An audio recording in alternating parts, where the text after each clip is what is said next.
Hello, welcome to the Bible in 5 years. My name is Armando. We are reading the Bible in chronological order, 236 stories or more. It's going to take us about a year and a half or so. And afterwards, we will continue to read the Bible in a different format. We always read the Bible in verses, not in chapters, not two or three chapters, no, just verses, short and sweet. 5 verses, 10 verses, 12, 16, 22, 28, 32, 43 verses tops. Today, by accident, we're reading a chapter, but we're not trying to read chapters. Always a story. That's the idea. So you remember what we are reading. And this is aimed for those people who never read the Bible. They don't know what the Bible says. They're not familiar with the Bible stories, and that's okay. And maybe you don't care about what the Bible says, and that's also fine. This podcast project is not aimed for Christians, it's for anybody else. You maybe you were here at church, and you're welcome too. I mean, maybe you don't feel like picking up the Bible, and these videos or audios, they're 10 minutes or less, and then you can maybe listen or hear or watch or whatever. Some stories, some Bible, without having to go to anywhere where they will criticize you or hurt you more. We're trying not to do that. God will do the work in you. All right, so let's change the music so we can read. Bye. I mean, no, bye. Bye from the music. Hello from the reading. Day 105. 105. Judah and Tamar. Genesis 38, chapter 38, from verse 1 on. About this time, Judah left home and moved to Adullam, where he visited a man named Hira. There he met a Canaanite woman, the daughter of Shua, and he married her. She became pregnant and had a son. And Judah named the boy E-R. I spelled it E-R, Er. Then Judah's wife had another son, and she named him Onan. And when she had a third son, she named him Shelah. At the time of Shelah's birth, they were living in Recibe. When his oldest son, Er, grew up, Judah arranged his marriage to a young woman named Tamar. But Er was a wicked man in the Lord's sight. So the Lord took his life. Wow. Then Judah said to Er's brother Onan, "You must marry Tamar, as our law requires, of the brother of a man who has died. Her first son from you will be your brother's heir." But Onan was not willing to have a child who would not be his own heir. So whenever he had intercourse with Tamar, he spilled the semen, on the ground to keep her from having a baby who would belong to his brother. But the Lord considered it a wicked thing for Onan to deny a child to his dead brother. So the Lord took Onan's life too. Man. And Judah told Tamar, his daughter-in-law, not to marry again at that time, but to return to her parents' home. She was to remain a widow until his youngest son, Shelah, was old enough to marry her.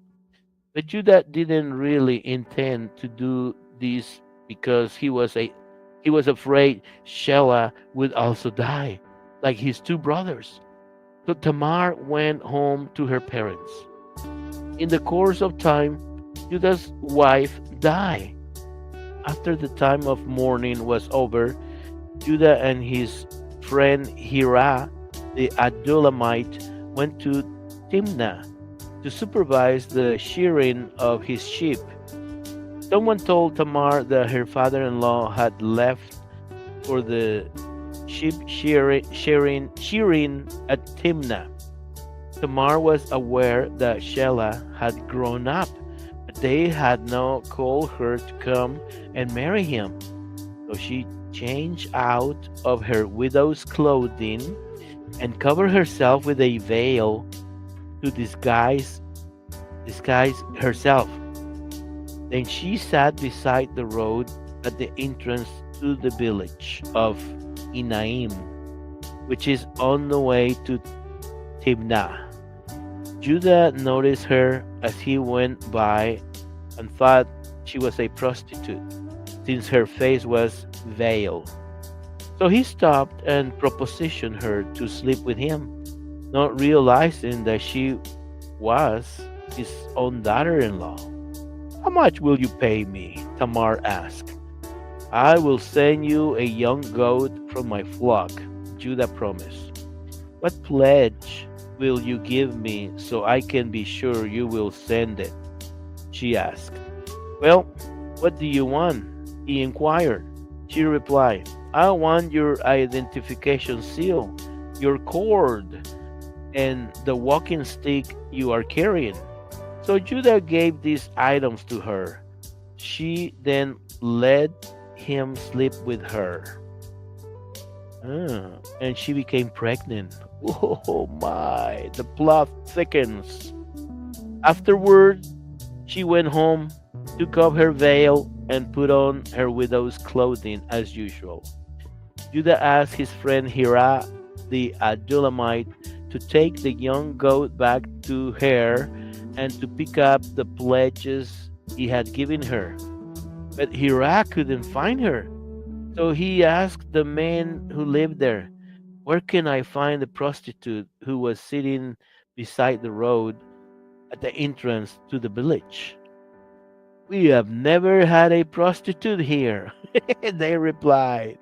So Hira returned to Judah and told him that he couldn't find her anywhere and that the men of the village had claimed they didn't have a prostitute there. Then let her keep the pledges, Judah exclaimed. We try our best to send her the goat.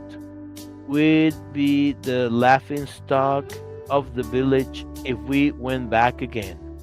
About 3 months later, word reached Judah that Tamar, his daughter-in-law, was pregnant as a result of prostitution. Bring her out and burn her. Let's burn this lady, Judah shouted. Híjole. But as they were taking her out to kill her, she sent this message to her father-in-law. The man who owns this identification seal and walking stick is the father of my child. Do you recognize them? Ooh, this is good.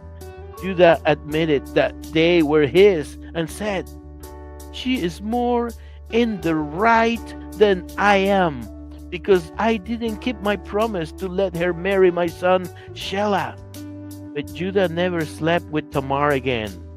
In due season, the time of Tamar's delivery arrived, and she had twin sons.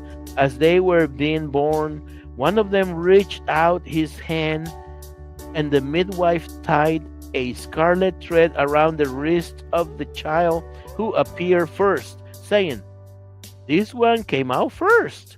But then he drew back his hand, and the other baby was actually the first to be born. What? The midwife exclaimed. How did you break out first? And ever after he was called Perez. Then the baby with the scarlet thread on his wrist was born, and he was named Zerah.